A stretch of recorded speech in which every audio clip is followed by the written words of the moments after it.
bienvenue sur ce webinaire proposé par Réathlétique. Bonjour Cédric, bonjour Alexandre, comment ça va? Salut Barbara. Super, écoute, ça va merci. très bien, on est chaud patate. Chaud patate, super. Alors moi, je ne suis pas là très longtemps, juste pour vous donner des petits repères sur la plateforme de webinaire qu'on utilise aujourd'hui. Vous avez le chat ici pour poser toutes vos questions, alors n'hésitez pas. Alexandre et Cédric, ils sont vraiment là pour ça, pour répondre à toutes vos questions. On va aussi vous poser, nous, quelques petites questions pour vous connaître un petit peu mieux. Vous allez voir apparaître un petit sondage que je vous invite à répondre. Donc voilà, pour savoir un petit peu est-ce que vous avez des spécialités et puis aussi votre rapport avec le LCA pour remettre un petit peu en contexte par rapport à vos croyances au niveau des ruptures des ligaments croisés, etc. À ce stade, qui permettra à nos deux spécialistes de mieux diriger leurs propos. Alors, voilà, au niveau du NO, c'est tout ce qu'il y a à savoir. Les petits sondages, vraiment, je vous invite à y répondre, comme ça, on connaîtra très bien. Là, pour l'instant, vous êtes 30% à avoir répondu à la deuxième question, 54% à la première. Donc, allez-y, dites-nous où vous êtes. Et n'hésitez pas dans le chat à nous dire votre ville, comme ça, on sait à peu près où vous êtes répartis. Est-ce que vous êtes en France, ailleurs en Europe? Moi, je suis du côté de Narbonne. Bonjour les Narbonnais, s'il y en a. Et dites-nous aussi si vous nous entendez bien.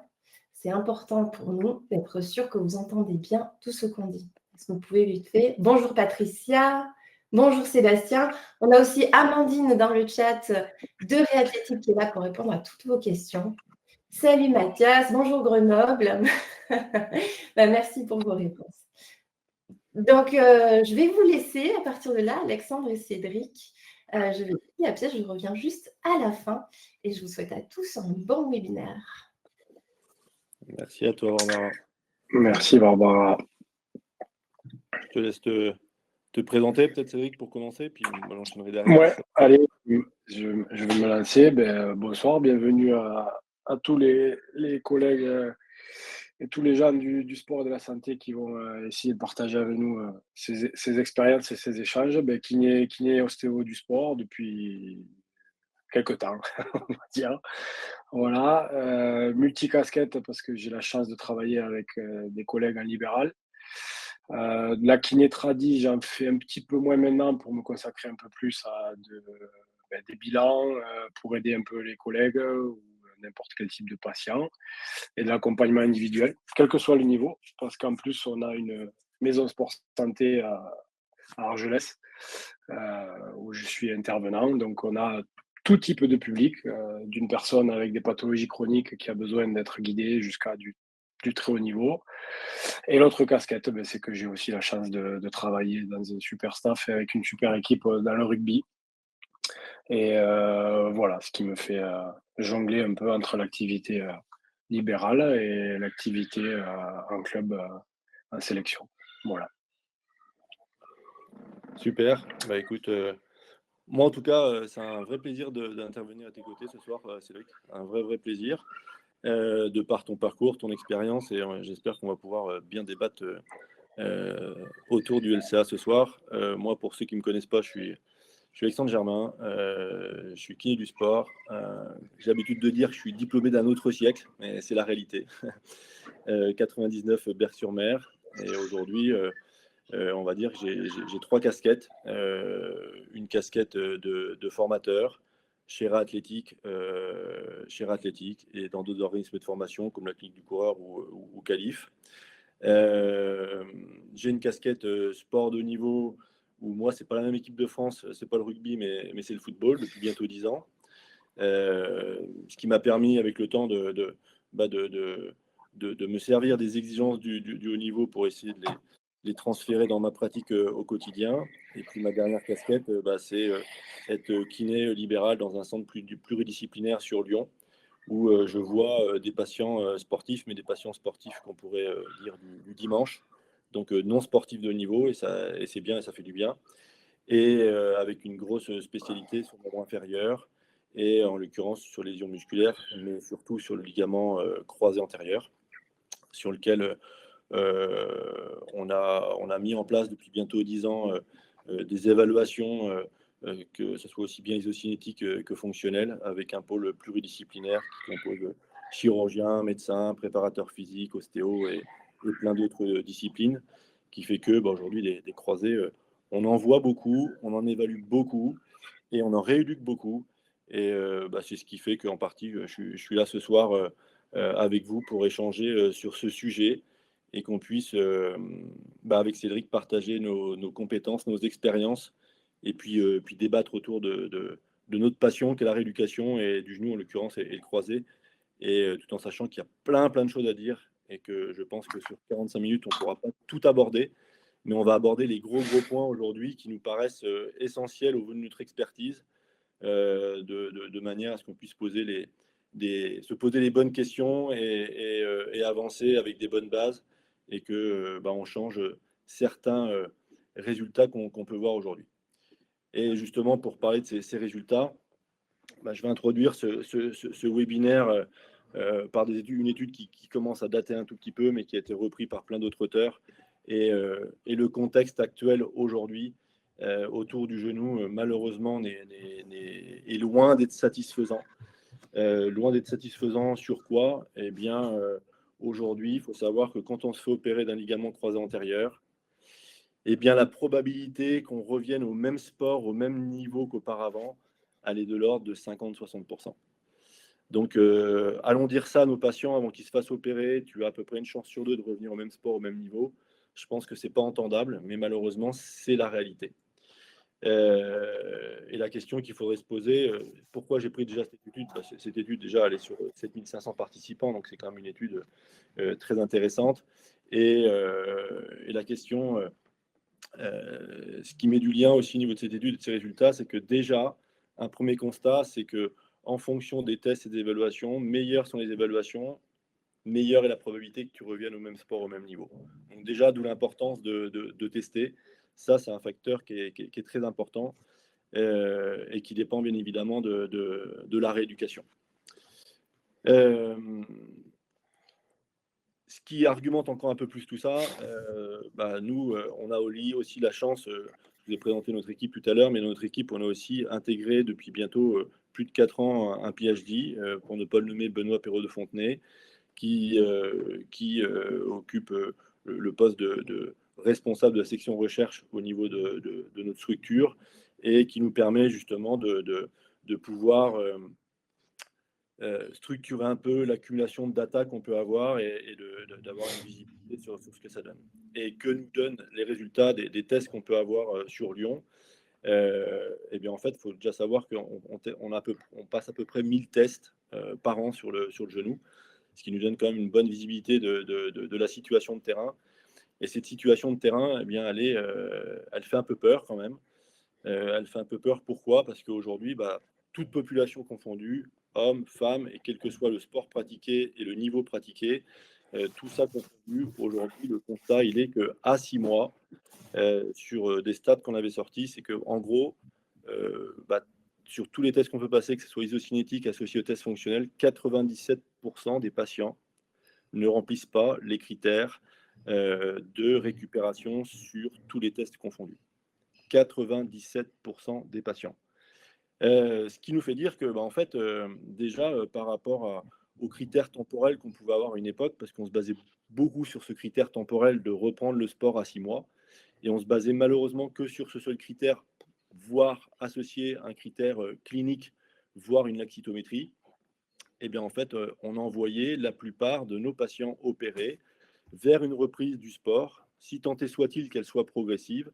On les envoyait avec un défaut de récupération musculaire, un défaut d'utilisation de ce muscle dans la fonction, ce qui peut potentiellement nous expliquer le fait que le taux de récidive, il est là, et que le taux de retour au sport, dans l'étude qu'on a pu voir précédemment d'Ardennes, c'est que il ne peut pas être optimum. À partir du moment où on n'a pas récupéré ses muscles, c'est difficile derrière de pouvoir récupérer une bonne fonction.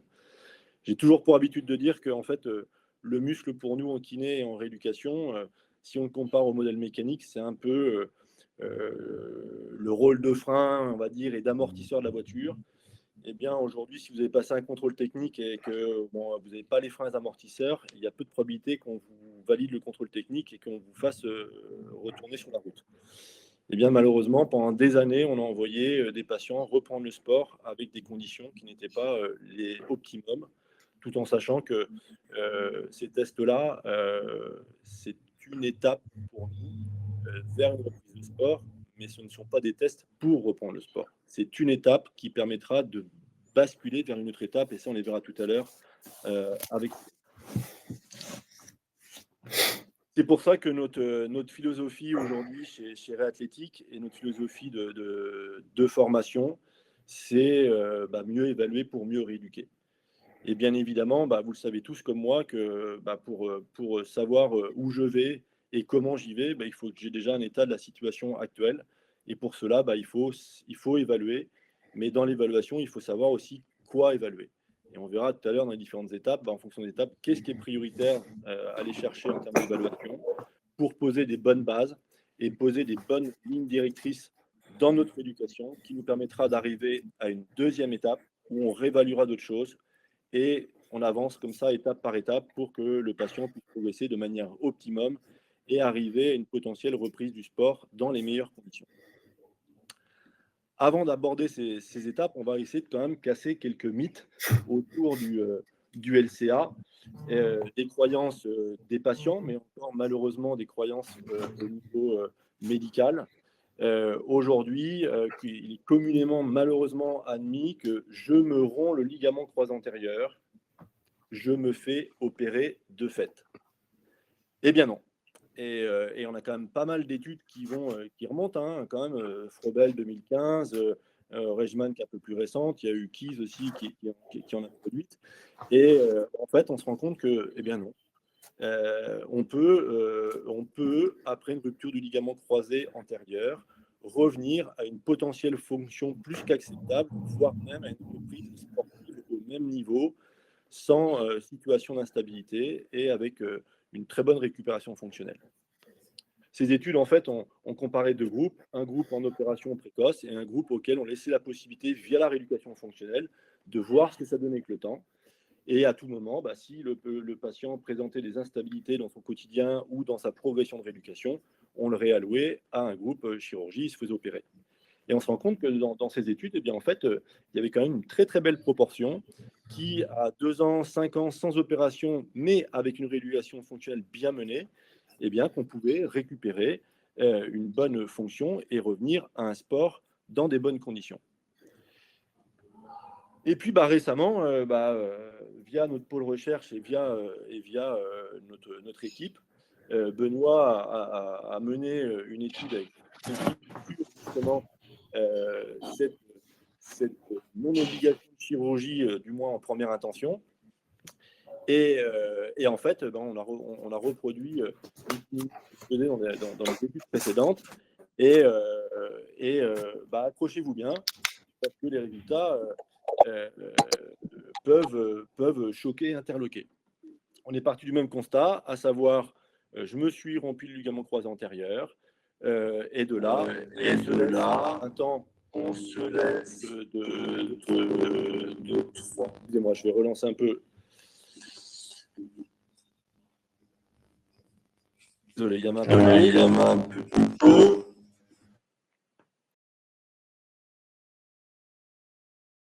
J'espère que c'est mieux. Oui, vous m'entendez? C'est bon. Ouais. Et donc, du coup, on a laissé une période de 3 mois aux patients qui n'étaient pas alloués à la chirurgie pour mener une rééducation adaptée et progressive et de voir dans ce temps qu'est-ce que ça donnait. Est-ce qu'ils étaient améliorés? Est-ce qu'ils récupéraient une bonne fonction musculaire? Et est-ce qu'ils souffraient d'instabilité? Si tout se passait bien, ils basculaient vers un programme de réathlétisation pour tendre progressivement vers des sollicitations en lien avec leur sport. Et si jamais ils avaient une instabilité au cours de cette étape, bien évidemment, ils étaient orientés vers la chirurgie. Les critères d'inclusion, c'était déjà une primo-rupture avec une rupture totale, une rupture partielle inférieure à 3 mois. Et il faut savoir qu'au moment où l'étude a été bouclée, il y avait plus de 100 patients qui étaient inclus dans cette étude. Première chose, c'est que déjà, dans l'examen clinique initial et l'examen complémentaire IRM, si on prend l'IRM, dans ces 105 patients, il y avait à l'IRM 65 patients qui, à l'IRM, présentaient une rupture totale et 26% des patients qui présentaient une rupture partielle. À l'examen clinique, 75% présentaient un arrêt mou, 13% un arrêt dur retardé. Et au niveau des pivot shift tests, vous pouvez voir, les choses étaient assez claires. Il y avait une vraie rupture, du moins il y avait un ligament qui ne remplissait plus sa fonction en termes de stabilité au niveau de l'articulation. Résultat, à 6 mois post-rupture, qu'en était-il? 67% des patients présentaient une bonne évolution sur les questionnaires fonctionnels, sur les évaluations, et 74% de ces patients étaient revenus au même niveau sportif qu'auparavant. Les tests cliniques, en termes de Lachman et de pivot shift test, 64% présentaient des très très bons tests cliniques, sans instabilité clinique. Et quand on venait comparer les tests à 6 mois fonctionnels comme isocinétiques à des tests 6 mois post-rupture, mais pour des groupes qui avaient bénéficié d'une chirurgie, on se rend compte qu'à 6 mois, leur niveau de récupération musculaire était bien meilleur qu'un patient à 6 mois post-opératoire. Donc, du coup, il faut quand même qu'on se pose la question aujourd'hui de je me romps le croisé. Eh bien, en fait, ce n'est pas obligatoirement une opération de suite. Il faut se laisser un temps. Un temps, pourquoi? Parce qu'on sait que le ligament peut cicatriser, ce qui n'est pas toujours le cas, mais ça peut cicatriser. Et de cette cicatrisation associée à une bonne rééducation, on peut revenir à un niveau de fonction plus que correct, parce qu'on peut revenir à un niveau sportif antérieur.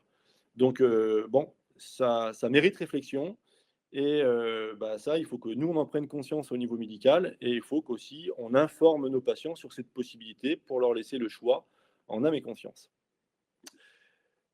Par rapport à ça, bien évidemment, oui, j'ai une rupture, qu'est-ce que je fais? En fait, il y a quand même des indicateurs qui vont plus ou moins nous orienter vers une chirurgie plutôt précoce, comme l'âge, par exemple. On sait que il est clair que si j'ai moins de 25 ans, si on prend ce seul critère, ça orientera potentiellement vers une opération plutôt qu'une rééducation fonctionnelle. Mais il faut savoir que ce n'est pas un critère qui va amener à, c'est l'association de critères.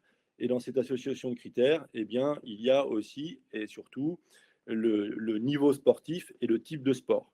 Il est clair que plus on pratique un sport avec du pivot, avec du contact et à haut niveau, voire à très haut niveau, sur ce vecteur-là, eh bien, il est clair que si je pratique le football en Ligue 1, qui est un sport de pivot contact et de très haut niveau, sur ce vecteur-là, on orientera plus facilement vers l'opération.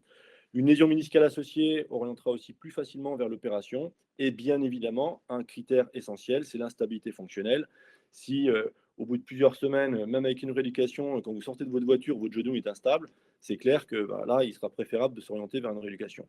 Donc l'association de tous ces éléments doit nous amener à bien réfléchir sur une intervention précoce ou si on peut la retarder en se laissant la possibilité d'une potentielle cicatrisation et d'une potentielle récupération totale sans intervention chirurgicale. J'en profite pour remercier toute l'équipe, que ce soit les chirurgiens, les kinés, les médecins et Benoît, notre chercheur, car j'ai toujours pour habitude de dire que seul on va plus loin, ensemble, seul on va plus vite, ensemble on va plus loin. Et c'est par le respect des compétences des uns des autres qu'on arrive à avoir un bon résultat. Il faut savoir que cette décision, le chirurgien a son rôle, le médecin a son rôle, le kiné a son rôle, le préparateur physique a son rôle, et que c'est cette décision commune et collégiale qui doit amener à une meilleure prise de décision. Cédric, ton avis sur la question? Et mon avis, tu le connais un peu, Alex. Je crois qu'il faut quand même faire attention quand on a ces propos parce qu'on a des patients qui regardent beaucoup de choses, qui s'intéressent à beaucoup de choses. On parle de patients experts. Donc aussi bien, ils sont toujours en train d'arriver dans nos cabinets en disant « mais moi, c'est bon, à 6 mois, je peux reprendre ». Aussi bien, demain, ils vont arriver dans la table de kiné et dire « non, mais moi, je me fais pas opérer ». parce que j'ai vu, voilà, donc attention, il y a quand même certains critères, comme tu l'as dit, à bien respecter. Je pense que dès qu'on fait un sport pivot-contact, faut pas trop s'amuser. Comme tu l'as dit, il y a plusieurs critères. Il faut pas prendre pour argent comptant que ça y est, on a trouvé la solution, on n'opère plus. Non, non, non, attention. Donc, voilà, dès qu'on a de niveau de compétition conséquent, la question ne se pose même pas. Voilà. Par contre, pour autant, et ça, c'est un peu notre dada, notamment le mien, tu le sais, qu'on soit opéré ou pas, qu'on se donne du temps avant une opération ou pas, c'est ce qui est en fait le plus problématique, c'est que souvent, même monsieur tout le monde, il n'a pas trop de temps avant de prendre une décision, parce que même quand il a son compte, il va vouloir avoir quelque chose de concret. Mais qu'on opère ou qu'on n'opère pas, il faut quand même se baser sur des choses qu'on peut reproduire, qu'on peut suivre. Et c'est ça qui vraiment va aussi nous orienter sur le fait que finalement, je vais reprendre le coup de téléphone et le chirurgien va intervenir, ou ça se passe bien, on continue. Et souvent, voilà, on a pris des évals à post-op immédiat, à 3 mois, à 6 mois. Mais en fait, c'est tout au long de la réduc qu'on suit. Et des fois, il ne faut pas attendre 3 mois pour dire il y a un truc qui ne va pas bien. Voire même, il faut retourner sur la table. Voilà. Je pense qu'aujourd'hui, on a des outils qui nous permettent de mieux cerner certaines problématiques qui peuvent apparaître même en cours de rééducation, même en post-op. Et c'est là où il faut savoir, comme tu l'as dit, travailler en équipe. Et voilà, des fois, il y a des décisions qu'il va falloir changer ou pas. C'est clair. Sachant que je mets un petit bémol quand même par rapport à ça. L'idée, c'était de choquer un peu. Mais bien évidemment, je te rejoins, Cédric, sur il faut savoir adapter en fonction du type de sport et du niveau sportif. Et que par rapport à ces études, on a des données. Nous, par rapport à l'étude que je viens de vous proposer, menée avec Lyon Orthoclinique, le centre de kiné du sport de la Sauvegarde à Lyon et le centre de médecine du sport, et de Benoît, ça s'applique sur un Tegner plutôt 6. Il faut savoir qu'il y a des indices de pratique de sport entre 0 et 10 qu'on appelle l'indice Tegner, et que plus on va vers un sport pivot, contact et de très haut niveau, plus on va vers un Tegner 10. Et effectivement, Ouais. aujourd'hui, on le sait à travers aussi les autres études de Frobel et Reichmann, on sait que pour tout ce qui est sport pivot, ça peut marcher et ça marche. Course à pied, ça peut marcher et ça marche. Mais dès qu'on rentre dans un sport pivot contact de haut niveau, là, les résultats, il est clair, sont plus en faveur d'une chirurgie. Mais j'y mettrai un bémol, sous réserve que la rééducation soit de bonne qualité et qu'il y ait une bonne récupération musculaire, des bonnes évaluations et un bon renforcement musculaire. Si, OK, par rapport à vos questions, je vais en prendre une. Est-ce que ça s'applique à quelqu'un qui fait du ski une fois par an? Je serais tenté de te dire oui. Étant donné que si tu fais du sport une fois par an et que tu fais du ski une fois par an, est-ce que ça mérite de se faire opérer? Je serais tenté de te dire oui. Pourquoi? Parce que cette personne qui va se faire opérer, elle va se retrouver en bout de course, s'il n'y a pas une rééducation bien menée de A à Z avec un bon renforcement, elle va se retrouver en bout de course avec un ligament qui sera certes réparé, mais avec une fonction musculaire qui sera bien meilleure que ce qu'elle était avant. Donc je serais tenté de te dire, si tu as du ski à faire une fois par an, mets une attelle et ça ira bien comme ça. Et tu subiras pas les conséquences malheureusement de la chirurgie et de la fonte musculaire. On va enchaîner par un autre mythe qui est le LCA et l'arthrose. Est-ce que suite à une rupture du ligament croisé antérieur, j'ai plus que de risque d'arthrose? Eh bien oui, on a plus de risque d'arthrose suite à une rupture du croisé antérieur, mais j'y mettrai peut-être un petit bémol, et l'étude justement de Patterson le met un peu en avant. C'est aussi dépendant, c'est-à-dire que c'est aussi dépendant de ton niveau de récupération musculaire. Et par exemple, Patterson, à travers les tests qu'ils avaient pu mettre en place, ceux qui récupéraient bien sur tous les tests avaient moins de risque d'arthrose, même si on en a plus, quoi qu'il en soit. Mais quand tu répondais pas aux critères de test, à savoir, il y avait 4 ou 5 tests, je crois, dans son étude, et il n'y avait aucun test sur lequel tu répondais positivement en termes de récupération, ça pouvait monter jusqu'à 3,66 fois plus de risque d'arthrose. Donc il y a quand même, oui, plus de risques, mais cette arthrose est majorée par le fait que tu n'es pas bien récupéré au niveau musculaire, d'où l'importance de la chirurgie et d'où l'importance de la rééducation, de l'évaluation. Maintenant, une autre question qui peut se poser, c'est justement par rapport à ce qu'on pouvait parler tout à l'heure, je me fais opérer, pas opérer, mais si je ne me fais pas opérer, j'ai plus de risque d'arthrose que si je me fais opérer.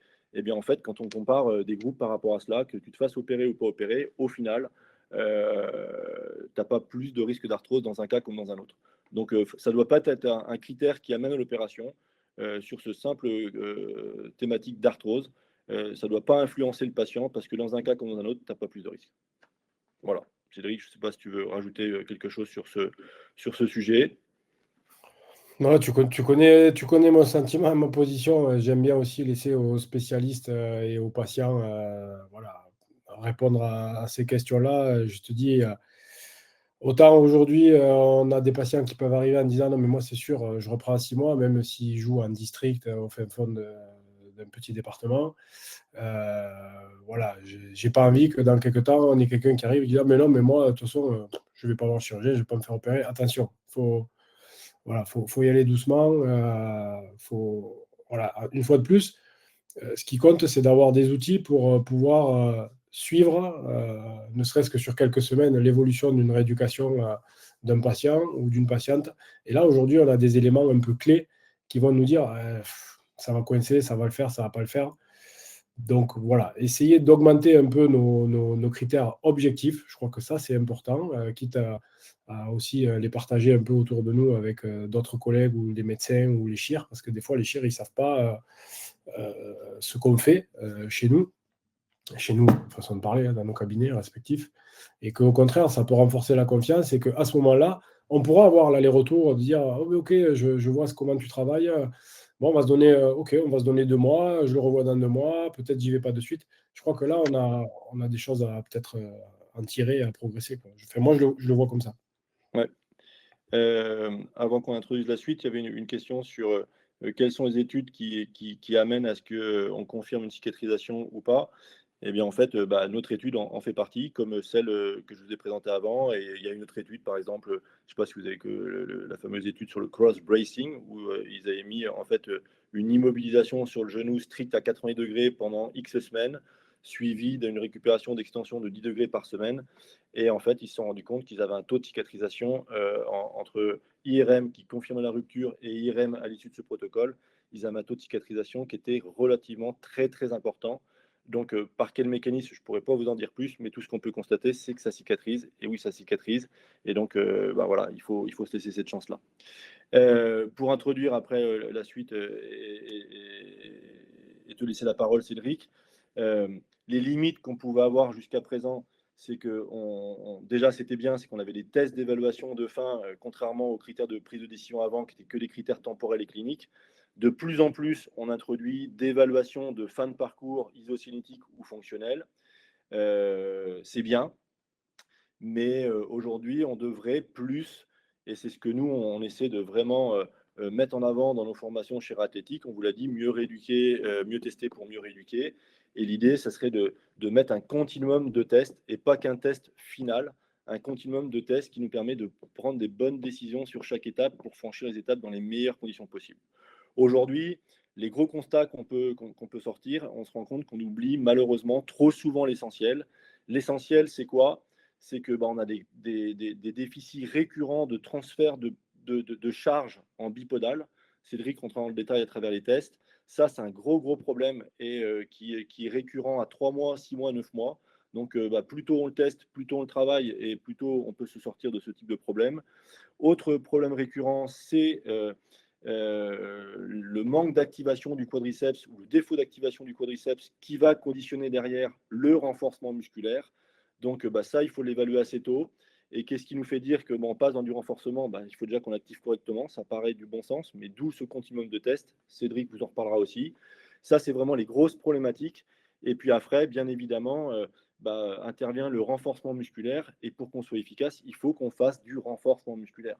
Et du renforcement musculaire, ça implique des notions de préparation physique avec un certain nombre de séries, de répétitions, de charges, de tempo de travail, de fréquence de travail. Et quand on veut récupérer la force, il faut travailler la force. Et ça, aujourd'hui, c'est ce qui pêche un peu dans nos prises en charge, ce qui amène à ce qu'en bout de course, on n'ait pas une récupération optimum. Et pour ça, il faut tester. Et en fonction de ces tests, on adapte le travail et on franchit les étapes. Je te laisse la main, Cédric, et Ouais. je te laisse présenter les différentes. Je vais partager. Bon, je savais que le foot, ça durait 90 minutes et que c'était déjà plus long que le rugby, mais tu Ouais. as été bon. Donc, je vais essayer de faire plus succinct que ce que je devais faire, même si c'est important et je ne pourrais pas.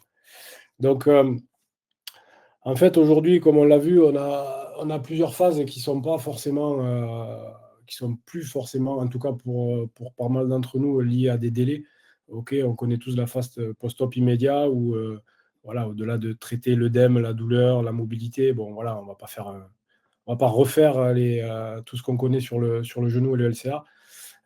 Mais comme tu l'as dit, aujourd'hui, je crois qu'on a des outils pour bien activer le quadriceps et de manière même générale.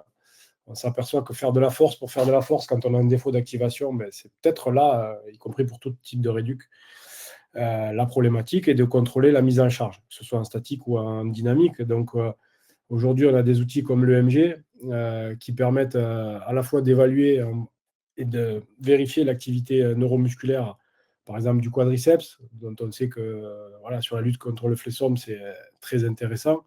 L'avantage, c'est qu'on peut aussi contrôler l'antagoniste avec des doubles voies pour voir aussi, comme on le sait, des défauts de trop d'activation et de mauvais relâchement des ischio-jambiers. C'est assez facile de le transférer sur un mode d'entraînement avec un tempo training qu'on connaît à peu près tous, un temps de travail, un temps de repos ou de descente, et c'est un feedback visuel. Donc ça, vraiment, pour lever des problèmes d'activation, c'est quand même assez simple, rapide à mettre en place dès les premières séances. Évidemment qu'avec des outils comme des plateformes de force, on va contrôler la mise en charge, que ce soit, évidemment, on ne va pas oublier la progression, le renforcement des ischio-jambiers, même si on va moins le montrer là. Mais voilà, au moins, on peut commencer en bipodal, en unipodal. On va contrôler même avec des capteurs de mouvement lorsqu'on va être sur la phase d'amorti, excentrique ou pas. Et rien qu'avec ça, on a des éléments pratiques. Je dis toujours qu'un bilan, c'est bien, mais si derrière, ça ne donne pas des éléments pratiques pour adapter la réduc et les exercices à notre patient, voire même ce qu'il va lui-même pouvoir continuer à faire, ça ne sert pas à grand-chose. Et aujourd'hui, on a des outils qui nous permettent de dire, bon, ben, au-delà du fait que ça ne tient pas bien d'un côté, comme tout le monde peut le voir à droite, ouais, mais en fait, il charge 60% dans le talon. Donc, si en plus on l'a filmé, ben, on voit bien qu'il a fait sa voûte plantaire, qu'il n'utilise pas assez son avant-pied. Et ça, c'est pareil, ça permet de transférer directement des exercices concrets. Quand on fait une analyse de squat avec un capteur de mouvement, au-delà de la force max et du défaut d'appui lors des mouvements, on voit très vite le défaut qu'on peut avoir sur la phase concentrique. Donc, est-ce qu'on va se concentrer sur la phase de poussée, sur la phase d'amorti, au-delà de la répartition? Et ça, c'est aussi un élément essentiel pour savoir quel type d'exercice on va pouvoir proposer. Évidemment, souvent, je dis que la courbe nous donne plus de choses que les datas, les chiffres. On aime tous les chiffres, on aime bien faire des tableurs Excel, c'est vrai. Mais des fois, un bon film, il ne faut pas oublier qu'avant, on a toujours rééduqué des patients sans outils et avec notre œil. Donc aujourd'hui, on a la chance d'avoir des caméras, des capteurs de mouvement, on a des graphes de force. Et en regardant le graphe de force, on comprend aussi ce qui se passe. Est-ce qu'il amortit bien? Est-ce qu'il charge? Il décharge? Donc aujourd'hui, voilà, on a des outils qui nous permettent d'avoir des éléments concrets qui nous amènent après à, voilà, comme beaucoup de gens le savent, ben, dès que ça y est, on récupère quelque chose qui est inférieur à 30% d'asymétrie, qu'on parle de force des ischios, du quadri, il ne faut pas oublier les muscles annexes, que ce soit, ils ne sont pas annexes d'ailleurs, hein, comme le solaire, la balance adducteur-abducteur qu'il ne faut pas oublier, il ne faut pas penser qu'au quadriceps sur un croisé. Voilà, dès qu'on est dans ces zones-là, on peut passer sur d'autres types de tests et d'exercices. Hein, comme tu l'as dit, il y a le test, mais on voit nos patients plusieurs fois dans la semaine, on les voit de nombreuses semaines. Donc, pourquoi pas utiliser le drop landing, voilà, le test d'atterrissage en étant progressif avec quelque chose de très bas au début, peut-être même un bumper ou un petit step, avant de le faire sur le 30 cm.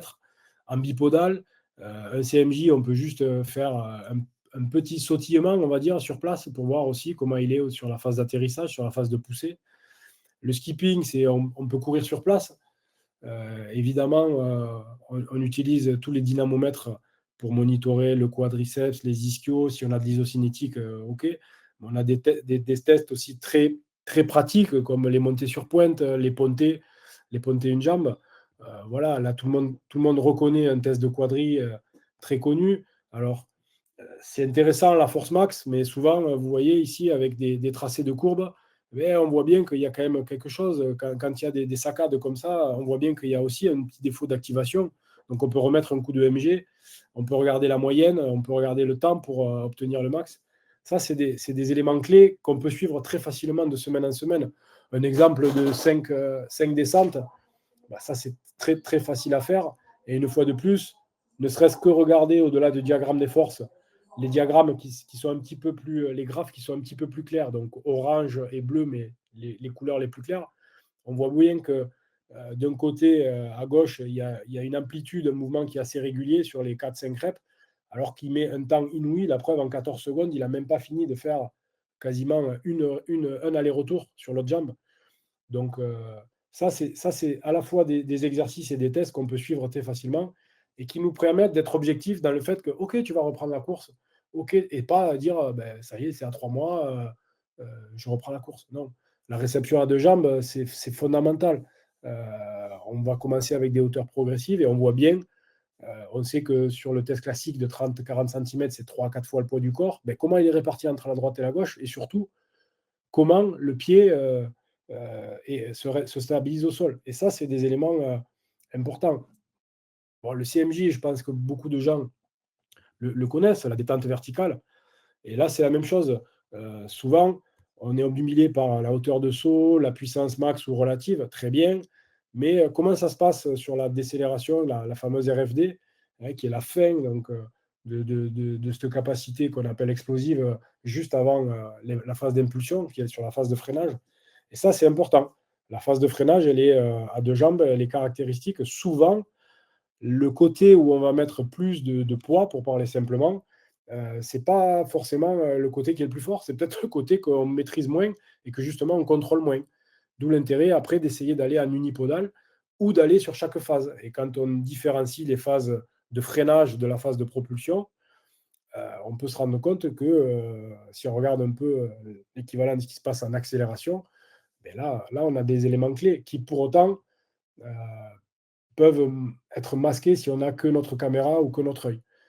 Donc, quand on passe à la phase de réathlétisation, même si tout se commence en même temps, on peut réathlétiser les autres parties du corps en même temps.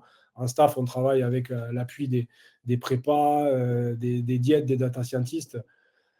C'est pour essayer d'être plus clair dans les propos, mais quand on est plus sur la phase de réathlétisation, c'est là où peut-être on est, même si on le fait de suite, beaucoup plus attentif à l'unipodal, que ce soit le CMJ, le drop jump, qui est très très intéressant avec les RSI, le side-up test, les hop tests, au-delà de tout ce qui existe comme autre test fonctionnel. Il ne faut pas oublier le neurocognitif, les doubles tâches. Des fois, on l'oublie un peu et on sait que c'est un critère très très très important.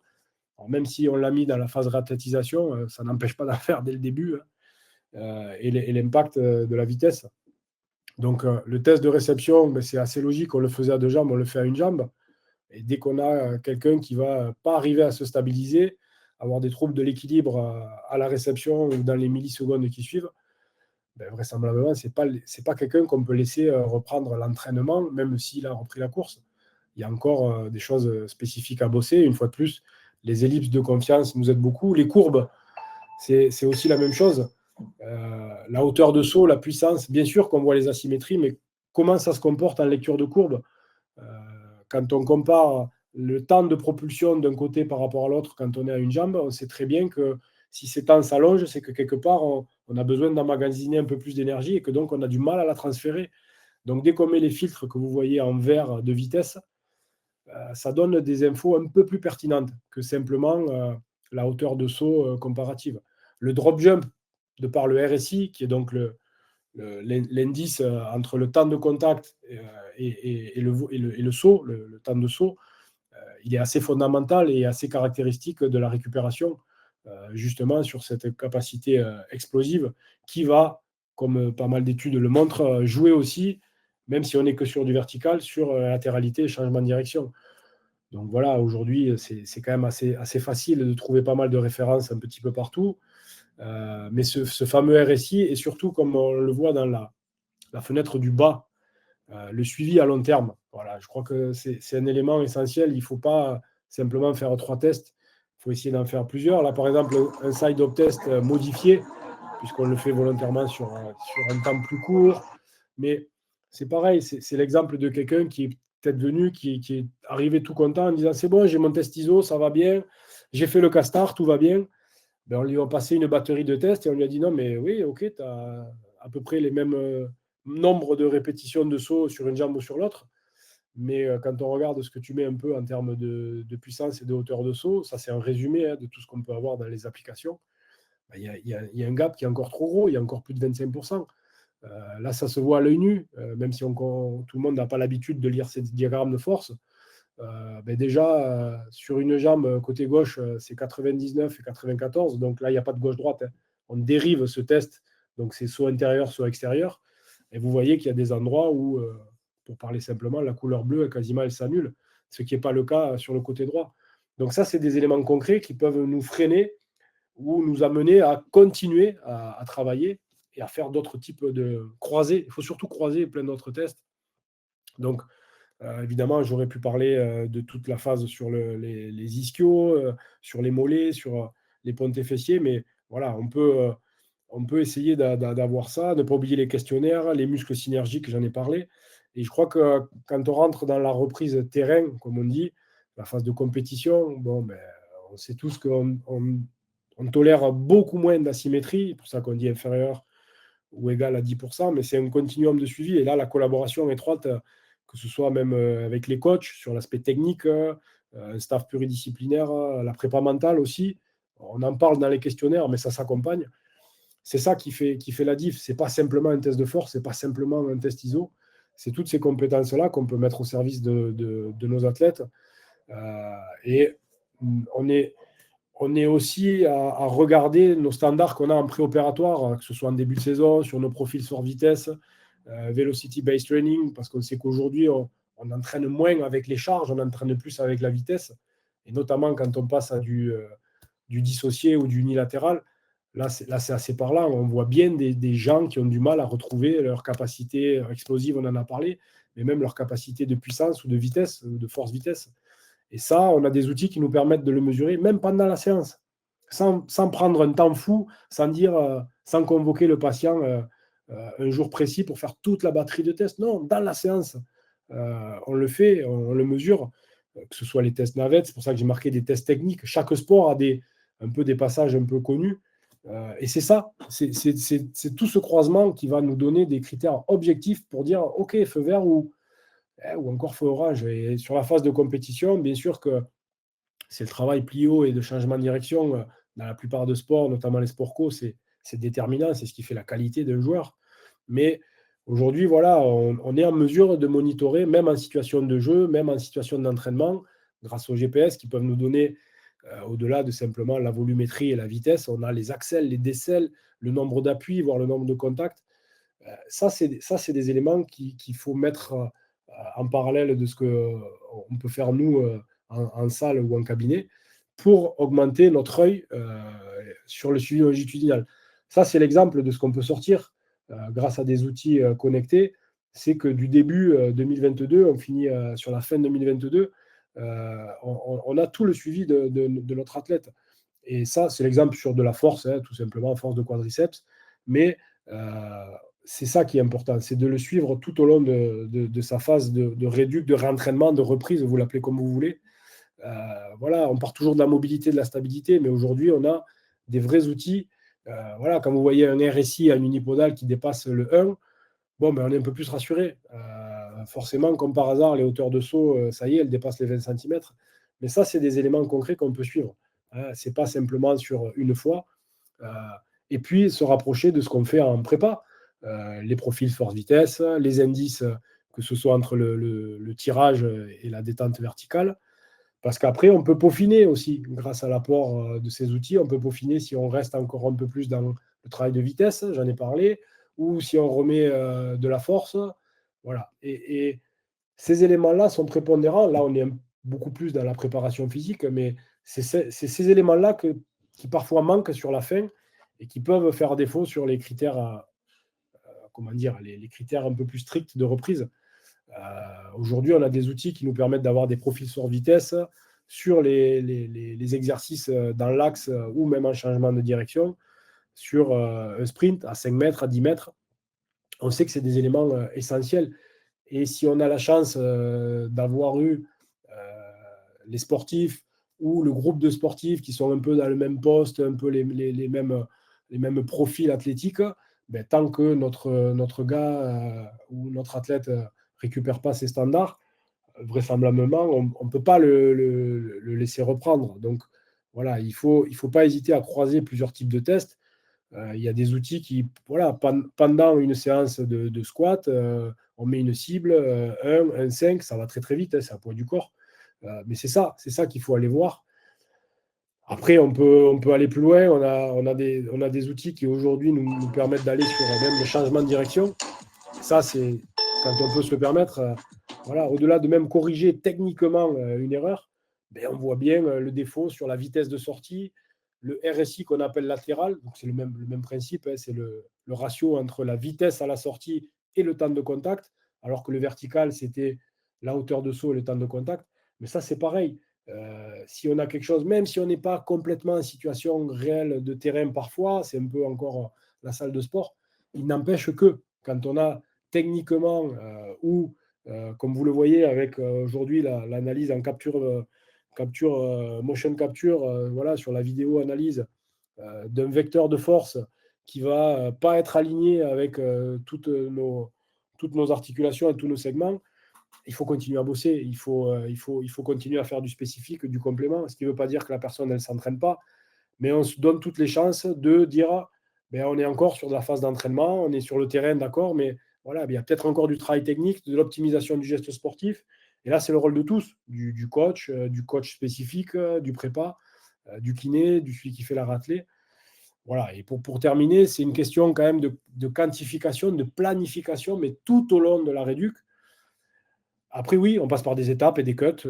Voilà, tant qu'on n'obtient pas ça, on ne se donne pas l'autorisation de passer sur une étape supérieure. Mais c'est un suivi longitudinal et je pense que c'est ce que toi et moi, on a la chance de vivre dans nos sports, même si les ballons sont un peu différents. C'est qu'on a besoin de toutes ces ressources. Évidemment, sans les joueurs, on ne serait rien, mais sans l'ensemble des compétences qu'on a dans un staff, on aurait du mal. Et je crois que il faut se servir des atouts qu'on a autour de nous, que ce soit des outils connectés ou que ce soit des compétences que peut-être on n'a pas et qu'il ne faut pas hésiter à aller chercher et déléguer.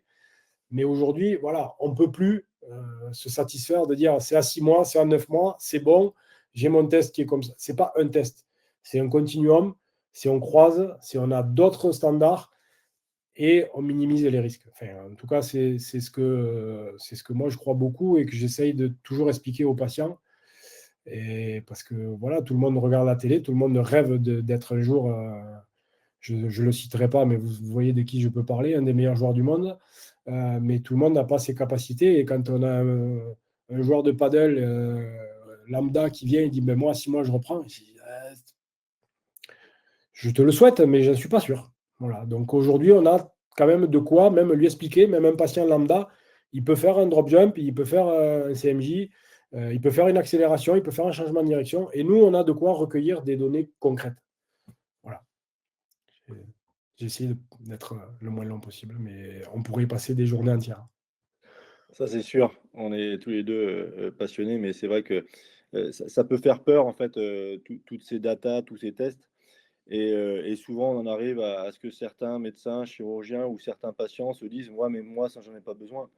Je suis pas le fameux joueur dont tu pensais, Cédric, ou un joueur auquel je pourrais penser en équipe de France.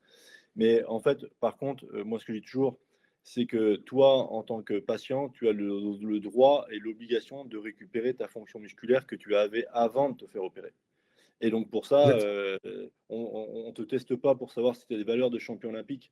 On te teste pour récupérer le niveau sportif ou tes capacités que tu avais avant de te faire opérer. Et c'est ça l'objectif des tests. Savoir que aussi, quoi qu'il en soit, il y a des limites dans ces tests. Et ces limites dans ces tests, c'est que déjà, on compare deux côtés à un instant donné et que on peut avoir une symétrie à un instant donné, c'est pas pour autant qu'on a récupéré ses capacités. D'où aujourd'hui, dans ce continuum de tests, ce qui serait intéressant, c'est qu'on puisse avoir un test pré-opératoire ou post-rupture, voire même avant rupture, pour qu'on puisse avoir les valeurs références vers le quoi il faut tendre. Ce qui nous fait dire qu'aujourd'hui, c'est des limites dans les critères de reprise de décision. C'est mieux avec le critère temporel, l'examen clinique, le test cytocinétique, le test fonctionnel, c'est mieux en termes de prise de décision. C'est pas optimum. Pourquoi? Parce que en fait, on se base à un instant T, on devrait se baser sur le niveau d'avant. Ça, c'est une première limite. Une autre limite qui est une limite importante, et ça, c'est pareil, ça n'a pas pour moi de lien avec le niveau avec lequel tu pratiques, c'est ton niveau de désadaptation cardiovasculaire. Parce que si pendant 6 mois, 7 mois, 8 mois, tu sollicites moins ton corps de manière spécifique dans ton sport et qu'à un point de vue cardiovasculaire, tu t'es désadapté, faut bien imaginer que cette personne-là, même si d'un point de vue fonctionnel au niveau du genou, elle est bien, étant désadaptée physiquement, on sait aujourd'hui qu'une surcharge de travail trop amenée de manière trop rapide et trop importante, c'est un vecteur qui amène à une potentielle blessure par la suite. Donc, si vous voulez dire que nous, il faudrait qu'on arrive à tenir compte dans notre éducation à lutter contre C'est exactement ça, ce que quand je parlais de standard pré-op, chez quelqu'un qui est sportif du dimanche, c'est pas péjoratif quand je dis ça, mais que je sache en rédu qu'il va quand même faire du quadri, il va faire des fentes, voilà, il va faire des rotations. Mais aujourd'hui, c'est des éléments qu'on peut monitorer. Donc, on aura vraiment des outils, même pendant la séance, on saura la symétrie qu'il y a ou la difficulté. Et à un moment donné, il sait, oui, mais avant, je me faisais mon footing de 40 minutes, je n'étais pas essoufflé, j'étais à 12. Voilà. Donc ça, c'est aussi, quand je dis c'est standard, c'est au sens large, dans le sens que voilà, il n'y a pas que le focus sur le genou, comme je l'ai dit, même dans les muscles. J'ai discuté avec des patients, des fois, qui avaient fait la réduc dans d'autres endroits, on ne leur avait jamais parlé de l'adducteur, des fessiers. Voilà, il n'y a pas que les quadris et les ischios dans la rééducation du genou. Donc, je crois que tu as raison. Il faut se dire qu'aujourd'hui, on a quand même des moyens, on a des outils pour mieux évaluer, mieux suivre nos patients, quel que soit le niveau. C'est juste après, le curseur, on ne le met pas à la même exigence, mais c'est pareil. Je suis d'accord avec toi, je te rejoins sur le côté. C'est vrai qu'on fait un focus sur le quadriceps et les ischio-jambiers. Et moi, perso, ça fait peut-être 25-30 ans que des croisés, j'en teste en isocinétique. Et puis, il arrivait parfois à se dire super, tu as un bon test isocinétique. Puis le patient, tu dis ouais, super, mais j'arrive pas à sauter sur une jambe. Ce qui fait que ça introduisait les tests fonctionnels et que peut-être potentiellement ton quadriceps il a beau avoir bien récupéré, mais il ne s'inscrit pas dans une bonne dans un bon fonctionnement avec avec ses petits copains à côté, au-dessus et en dessous. D'où l'intérêt des tests fonctionnels. Donc c'est pour ça que tout ça, ça se complète pour prendre une bonne décision. Mais j'insiste sur le fait que ça doit pas être des tests de fin.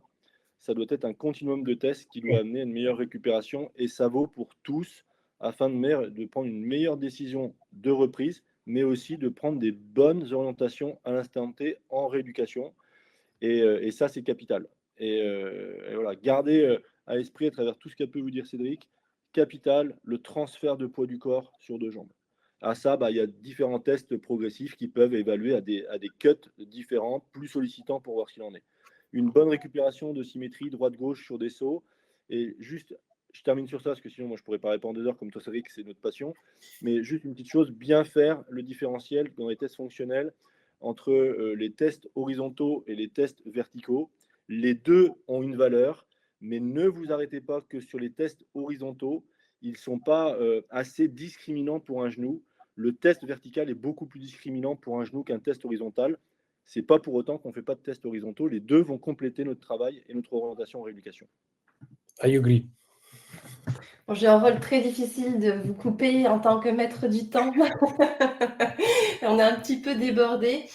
Pour les questions auxquelles on n'a pas eu le temps de répondre. La troisième mi-temps, c'est pour ça. Ouais, c'est là, voilà. Forcément. Les prolongations. Oui, mais bref, vos échanges, c'est une lourde responsabilité de couper vos échanges parce qu'ils sont passionnants, vous êtes passionnés et je suis sûre que tout le monde a beaucoup apprécié tout ça. Donc, les réponses auxquelles on n'a pas eu le temps de répondre, on a vos emails et on vous répondra par email après le webinaire. Pour respecter le timing, on va s'arrêter très bientôt. Je ne sais pas si vous avez envie de prendre une dernière question et me répondre en 2 minutes. Allez-y, si vous voulez choisir. Moi, une dernière chose, c'est Oui. qu'il ne faut pas avoir peur de l'outil technologique. L'outil technologique, pour nous, ça doit être un allié. Mais attention, le risque d'en avoir peur, c'est que ça nous amène plein de data et que ces data, on peut vite prendre peur et on peut vite faire n'importe quoi. Donc, il faut l'utiliser, mais il faut déjà synthétiser quelles sont les données essentielles prioritaires sur lesquelles on s'attache et on travaille. Et au fur et à mesure, avec l'expérience et la compétence, on va arriver à aller chercher d'autres datas qui nous permettront d'être encore un peu plus pointus. Et c'est ce qu'on essaie d'apporter avec la formation réathlétique, justement, c'est déjà d'aller analyser les datas principales et après d'aller analyser le reste. Merci infiniment, Cédric et Alexandre, tous les deux, pour cet échange-là. Avec plaisir, c'est dommage que ce soit si court. C'est clair. La prochaine fois, on annoncera 2 heures. Si tout le monde suit, on pourra se donner 2 heures. On verra. Et une bonne fin de journée à tous. Merci encore d'avoir assisté à ce webinaire. Ouais, merci. Merci à vous. Bonne Avec grand soirée. plaisir.